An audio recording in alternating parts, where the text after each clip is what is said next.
Welcome back to the Pre-Calculus Mastery Program. In our previous lesson, we have learned the basic idea of a function. We saw that a function is a rule that connects an input to exactly one output. But now an important question arises. How do we actually use a function? How do we calculate its output? To do this, mathematicians develop a special notation. It's called function notation. Today, we will learn how to read functions, evaluate them, and visualize how inputs become outputs. In mathematics, functions are usually written using this notation f of x. Here, x represents the input and f of x represents the output. Let's look at a function.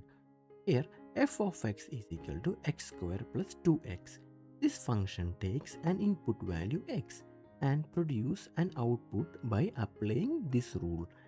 Square the number, then add 2 times the number. Now let's evaluate the previous example function for a specific value. We want to find f of 2. So step 1, substitute 2 wherever we see x. So f of 2 is equal to 2 square plus 2 times 2. Then step 2, calculate. So 2 square is equal to 4 and 2 times 2 is equal to 4. Step 3 is add both. So 4 plus 4 is equal to 8. So f of 2 is equal to 8. Now let's evaluate the previous function example at x is equal to minus 1. So f of minus 1. Substitute minus 1 in x. So f of minus 1 is equal to minus 1 the whole square plus 2 times minus 1. That is minus 1 the whole square is 1. Then 2 times minus 1 is minus 2. So the step 3 is 1 minus 2. That is minus 1. So f of minus 1 is equal to minus 1. One helpful way to understand functions is by creating a function table. Example for the same function. F of x is equal to x square plus 2x. We write x values on the left side of the table and output f of x is the right side of the table. So now calculate each value one by one. So when x is equal to minus 2, f of x is equal to 0.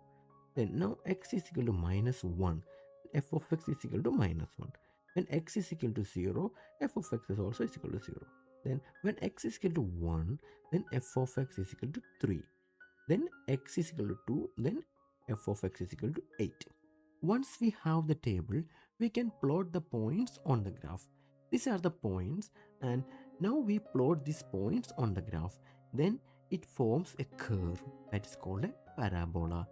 This shows how the function behaves visually. Today we have learned how to work with functions using function notation. We discovered f of x represents the output of the function, and we also learned evaluating a function means substituting values. Functions tables also helps to organize results. Tables can be also used to create graphs. These tools help us to understand how function behaves. Solve these examples by your own.